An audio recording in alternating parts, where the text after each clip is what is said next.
he is not consistently positive. Could they were consistently negative? Fa inoma usu yusro, inoma usu yusro. Teba kere ni ereyin lola. Teba shubule ni edide lola. Teba jokole ni esun lola. Everything is not permanent, and that definitely there is always a light at the end of the tunnel. Another thing that would make you know if you are emotionally stable is when you have firm decisions. Or rather, sorry, is when you are firm with your decisions. It's the sense that you know that what I want to do seems right. Nobody is 100% right, but seems right. It's not against the teachings of Islam is not against the teachings of Allah. So what I want to do seems right. So you won't allow anybody to just come, you want to also try it, that but who knows? Only Jepun ma work for me. And we all must understand that what works for A does not necessarily mean to work for B. So you ba for A to ba lo paracetamol, you make B ba lo paracetamol ma work for. Only Jepun lati B ba best ba lo diclofenac lo se ma work for. So you should understand diversity, and you should understand yourself that ejen koko shino, probably if who knows it will work for. To ba work you will have learnt. You should be able to stand your firm. Seem right. Let me do it. For as long as it's not against the teachings of Islam.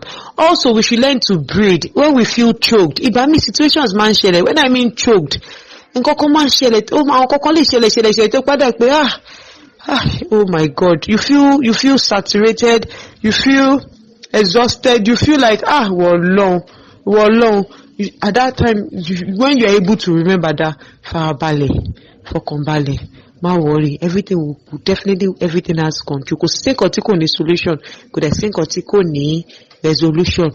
Just relax, and you're able to breathe. When I mean breathe, you're able to take in a deep breath and breathe out. Okay, when you're able to do that, then it shows you have emotional stability, because breathing exercise helps you to relax the nerves in the brain. Also, you're able to control your excessive feelings, and you're able to accept uncertainty. Like, there's a typical illustration I give, but I just hope I won't be wasting much of our time and data. And just in a nutshell, Allah is the one in charge of life events. We all know that. So whether bad thing will happen in this minute or this second, we don't know. Whether good thing will happen or good thing will not happen, we don't know. So Allah might decide that shita pore for any year. Then put all about shita pore kon poju fún wa. Ìgbà tó lọ bá shita papu ló máa ń pọ̀jù. So when those things, when bad things begins to happen, we shouldn't feel Allah hates me or no. It is typical of life. It is bad things will happen. So you should accept uncertainty. Anything can happen anytime. So to bash easy, but one will learn to find whether they lose the year and see. Could comport dada. People will think baraje or anything. But when you're okay, you would cry, but then you're comforting yourself that let me just maintain my stability so that koni touche asheju, because when we do excessively dami man koja overboard.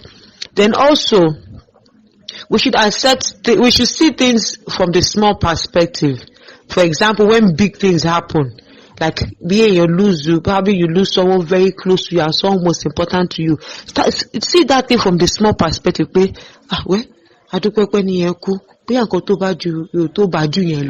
Even though than the greatest, loss, but any small example, a small explanation to put your could be a greater than Obashele. I shall console encourage. So when you want to know if you don't have good emotional, if you're not emotionally stable, 1, you're easily angered. Two, you are impulsive. You don't think before you do certain things. 3, mood swing. This minute you're happy, the next minute you are sad, and people are like, you are irritable. How come on call you any? Because you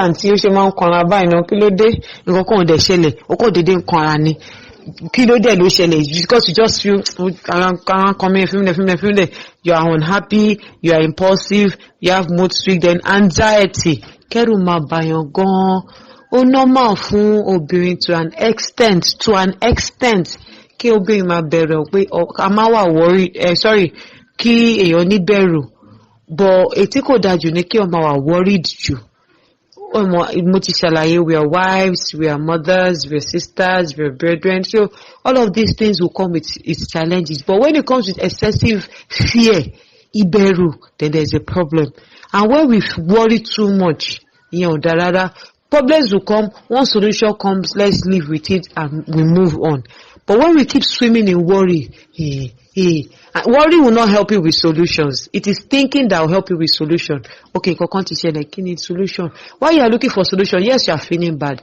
But ó yàtọ̀ sí ẹni tó pé nǹkankan ti ṣẹlẹ̀, ó kọ̀ jókòó, ẹ wò mí o, ẹ wò láyé mi, kí la máa ṣe mí o mọ́, kí ni ẹ ṣe bá mi ò lè ṣe, ẹ ṣe bá mi ò lè ṣe.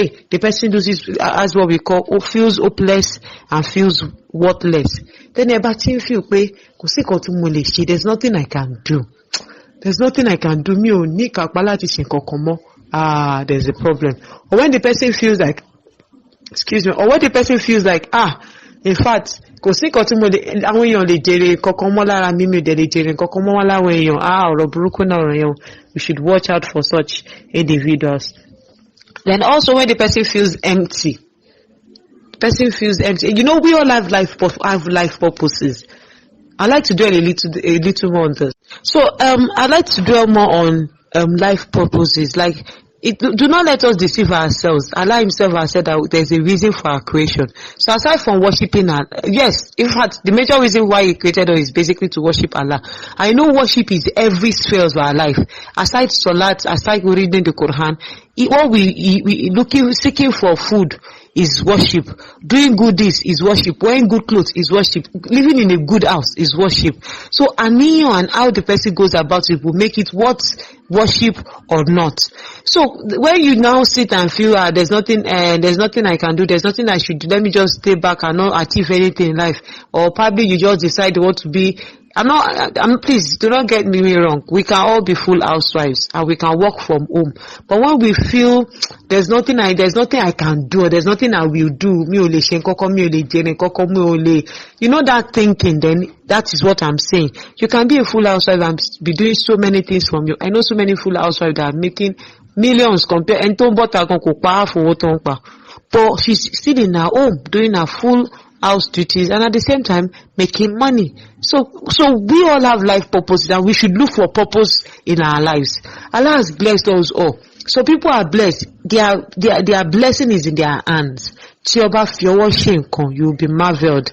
Tí o bá dá anything with their hands and they do things with their hands, you just wonder, Allah Akbar. Some people, their blessings is in their legs. Anything tó bá lè fẹ́, téèyàn bá ń fẹsẹ̀ ṣe, I hear of footballers now.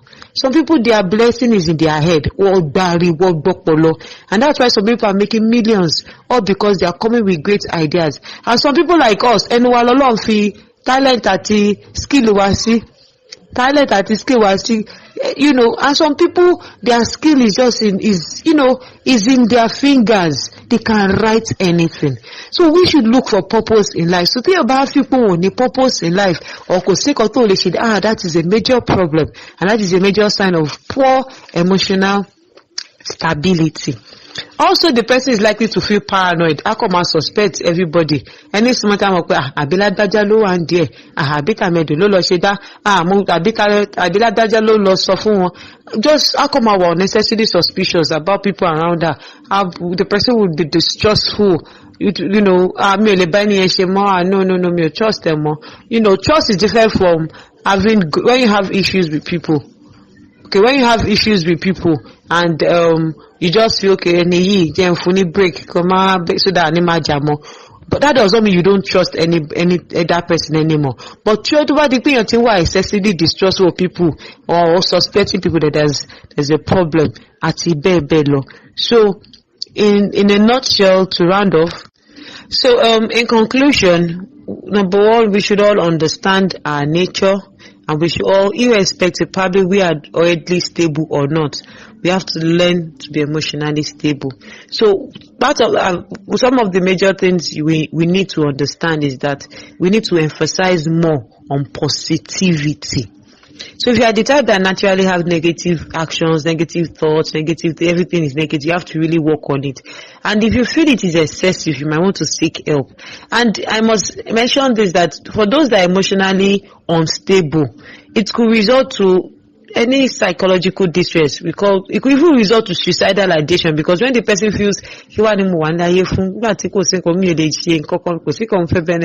benefit me, that emptiness is one of the symptoms that want to suicidal money. So they just feel, so why am I on earth when there's nothing to achieve or do, and they go ahead and commit suicide. So we have to be very careful. So we have to learn, and we have to understand that our lives are not completely in our hands, but at the same time our emotions are in our hands. Allah won't tell you that tomorrow Allah won't tell you. You just hear that tomorrow you just hear that tomorrow. That does not mean your world has ended. It just means that Allah wants you to learn something and mature. And that is why Toba sọ pé Yorùbá máa ń pòwe kan pé ọmọ kékeré lè ní aṣọ ju àgbà lọ, kò lè ní àkísà tó. Àkísà tó ń sọ yẹn for me signifies experiences. So it is when you go through life experiences, it is not meant to break you. Life experiences are not meant to break you, and those are Allah's trials. They are never meant to break you. They are meant to make you tough and strong. And if you take a lead from the story of Prophet Sallallahu, he went through so much, and he even came out stronger. And that is how a Muslimah should be.